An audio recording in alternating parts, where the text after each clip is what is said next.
Hello everyone and welcome to today's session. My name is Ken Moragwari and I'm a GMAT trainer of the Kenya Lift program. So today we'll be going over subject-verb agreement and a sentence correction. So what is subject-verb agreement? So a complete sentence always contains a subject and a working verb. So if we take a simple sentence like John likes food, we can say that John here is the subject, likes is the working verb. So a complete sentence always contains a subject and a working verb. These two parts of a speech must be in agreement in terms of singularity and plurality. So this means that in our case here, John is singular and likes is singular. So if the subject is singular, the verb must be singular also. So a singular subject requires a singular verb, while a plural subject requires a plural verb. So if we have the verb here and its singular form, and then its plural form,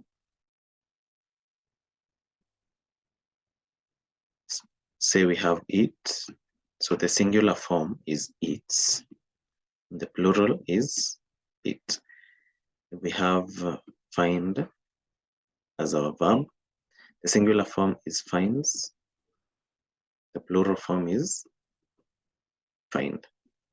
So this is the format that you should use. So if your subject is singular, you should pick a singular verb.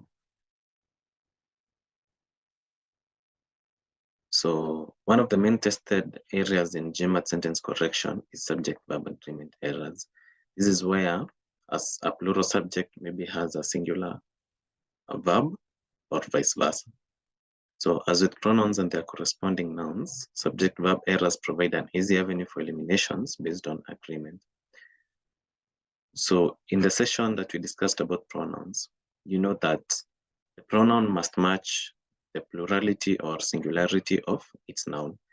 So in the same way, a verb should match the plurality or singularity of its subject. So it's fairly simple to spot subject-verb errors in simple sentences. Because say in this session, because we're talking about subject-verb agreement, it will be easy to spot where it's being tested.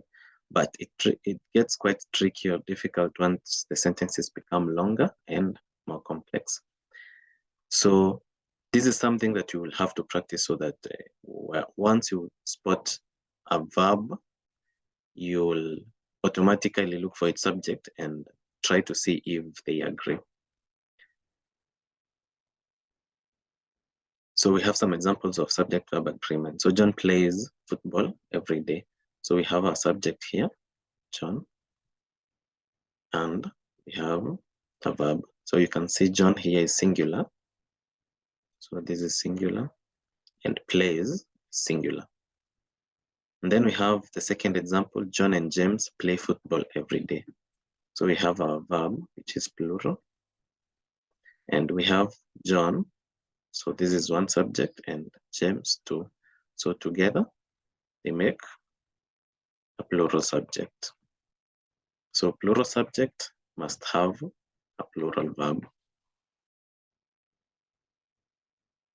So we have the use of either or neither. This is very rarely tested, but it's a good knowledge to have. So whenever you have either or neither nor, the verb takes the plurality of the nearest subject to it. So we have either John or James plays football every day. So we have a singular and a singular. So this one automatically becomes a singular. Of course, it's the same case if this was plural and this was plural, this would also be plural. So the tricky part comes where the first and the second are different in number. So either the coach, singular, or the players, plural. So the verb takes the form of the nearest subject, which is the players, and this is plural. So our verb here becomes plural. The third example, either the players, plural, or the coach, singular, plays. So it takes the form of the coach, so it's singular. And it's the same case for neither. So neither the players nor the coach, so this is plural, this is singular, plays singular football every day. So with that said, we'll try and dive into some examples and see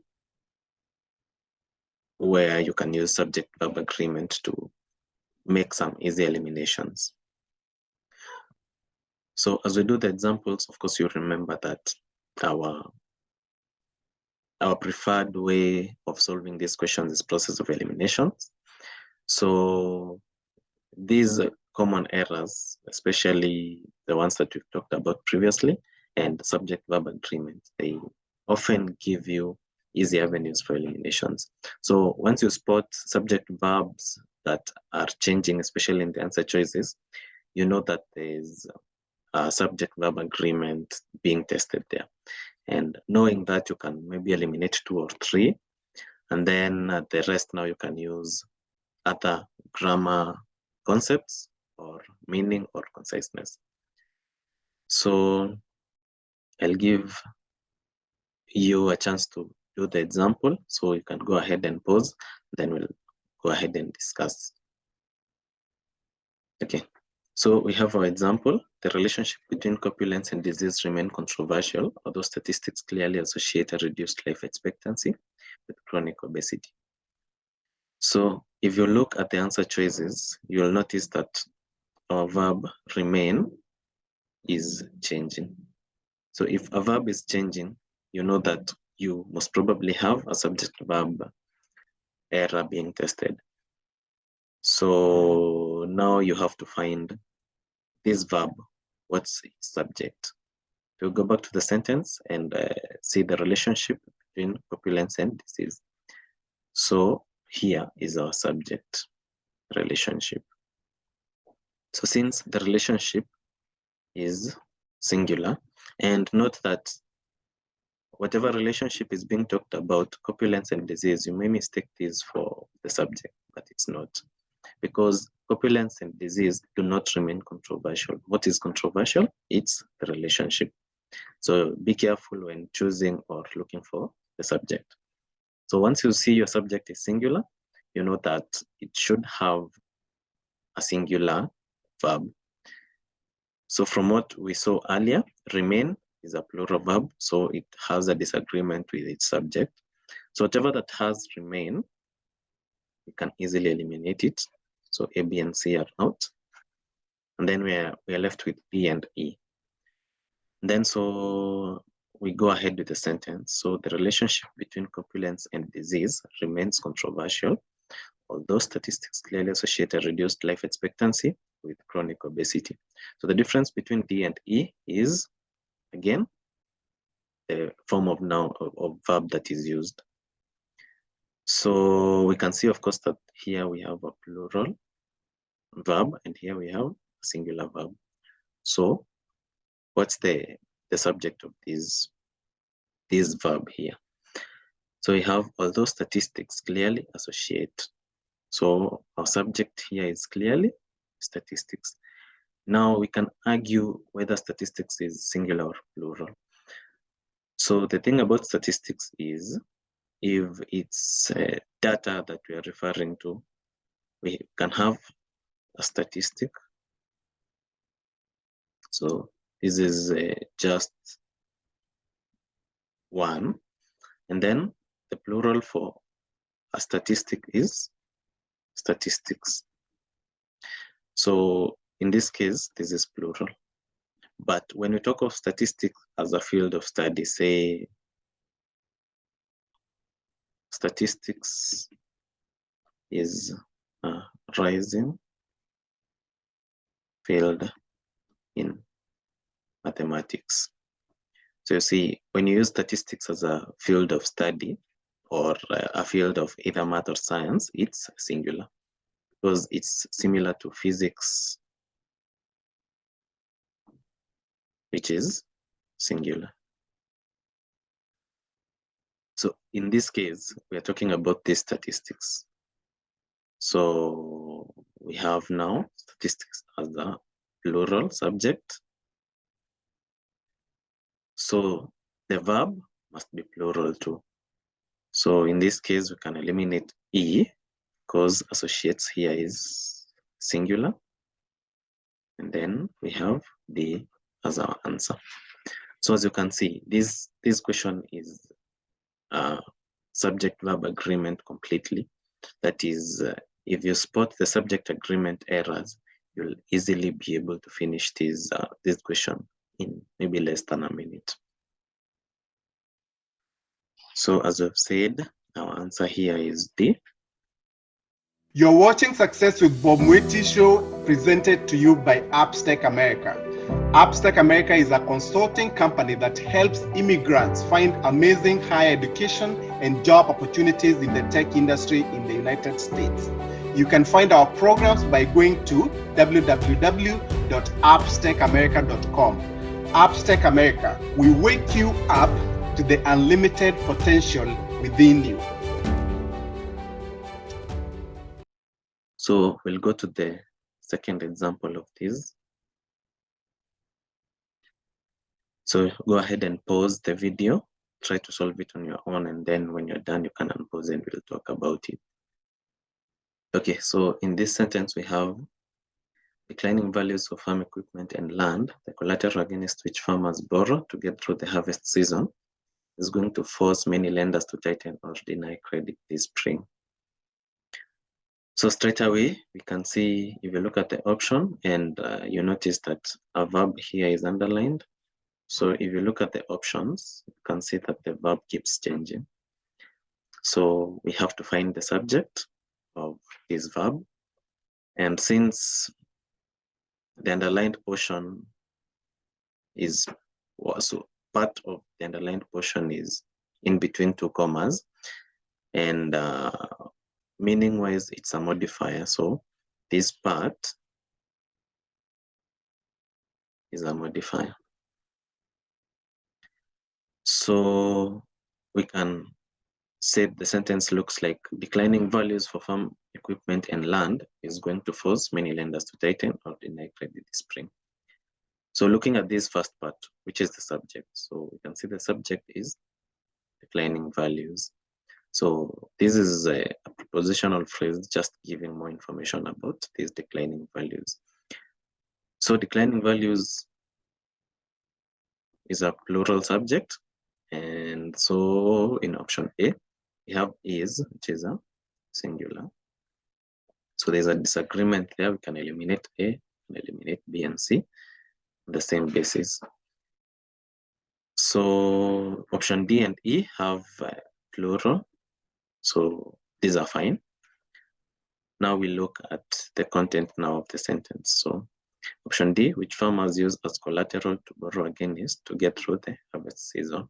Option E, the collateral against which farmers borrow to get through the harvest season. So if we look at the sentence and this modifier, what is it modifying? It's modifying farm equipment and land. It's giving more information about these two. What are they? They are collateral against which farmers borrow. So the difference between D and E is the phrasing. So you can see here, farmers use this farm equipment and land as collateral to borrow against.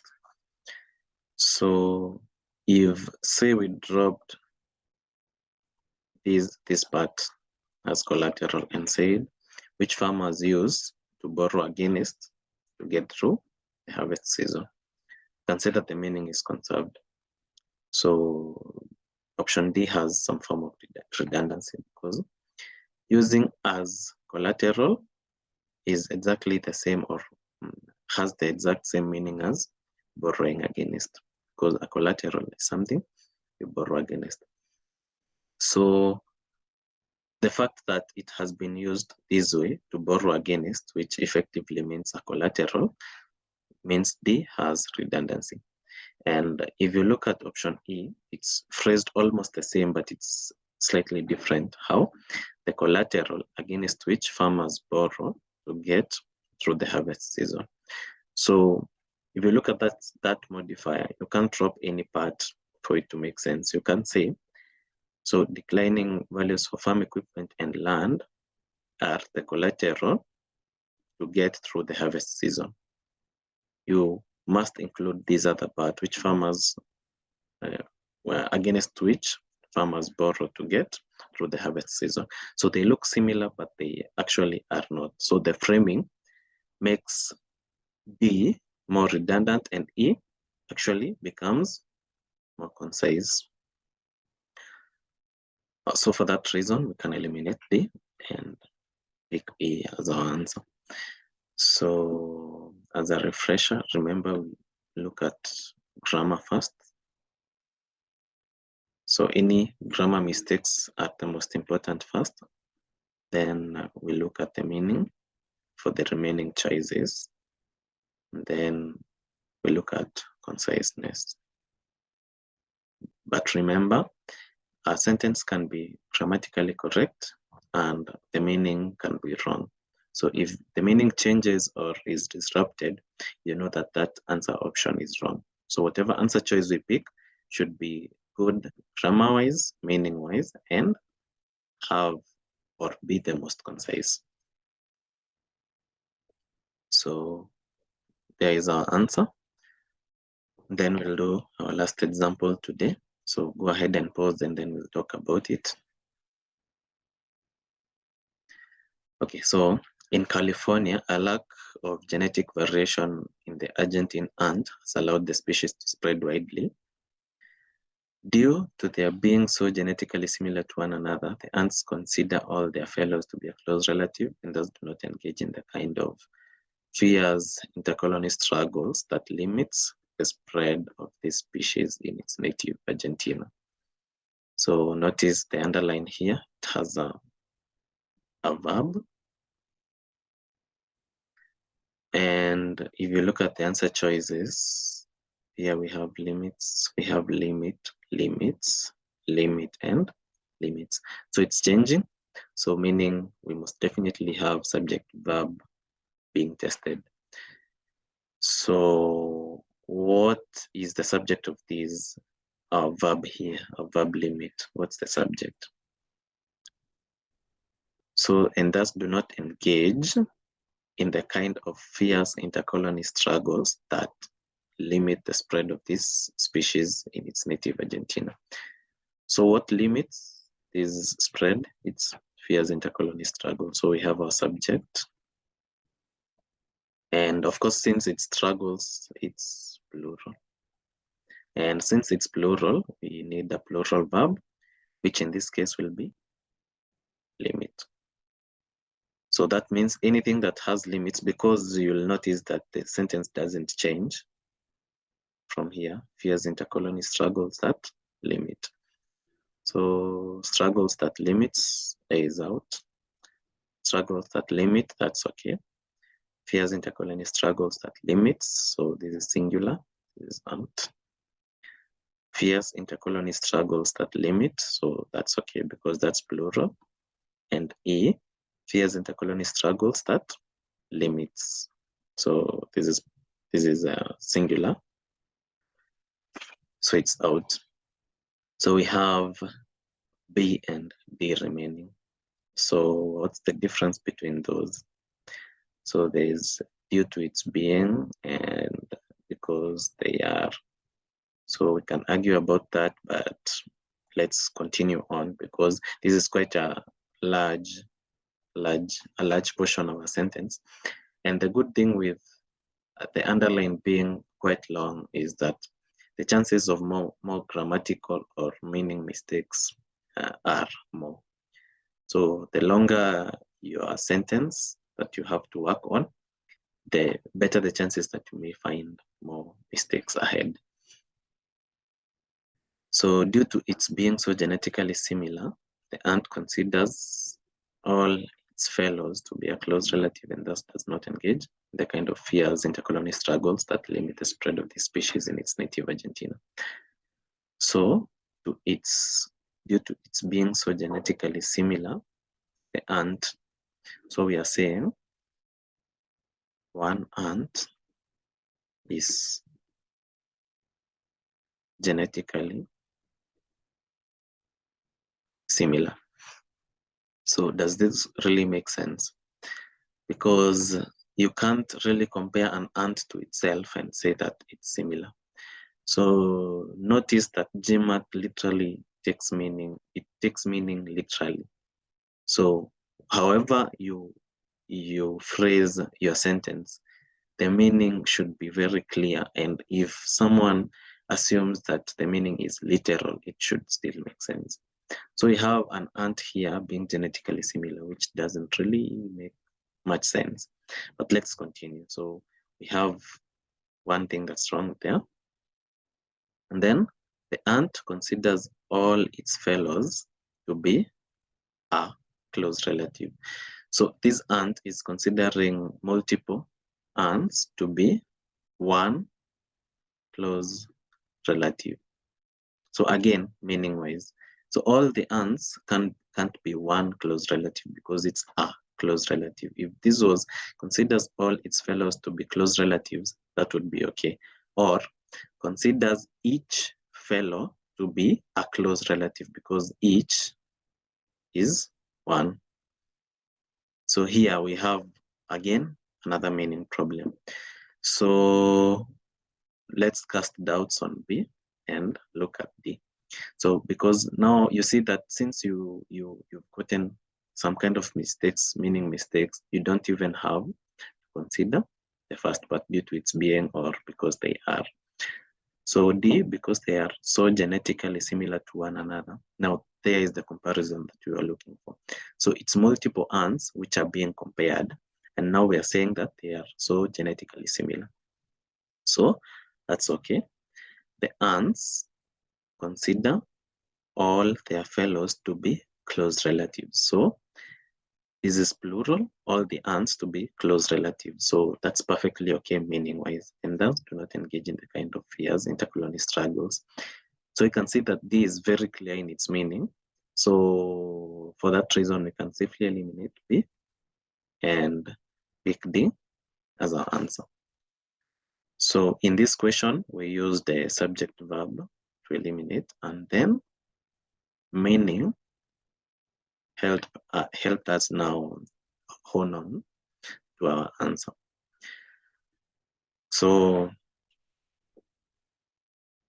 our answer here is D, and that is our last example. So again, always remember that grammar first, then confirm the meaning is okay, then go for conciseness. So following this will always help you eliminate till you only have one choice that's valid. So that's it for our lesson on subject-verb agreement. So have a good day, and we'll see each other next time. Bye.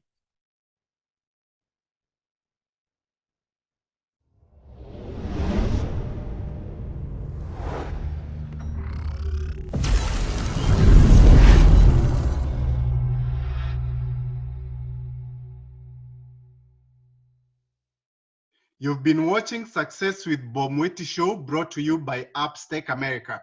Come back next time to hear more steps and missteps that I took on the path to becoming a successful immigrant in USA. Be sure to subscribe to my YouTube channel and also follow me on Facebook, Instagram, Twitter, and LinkedIn.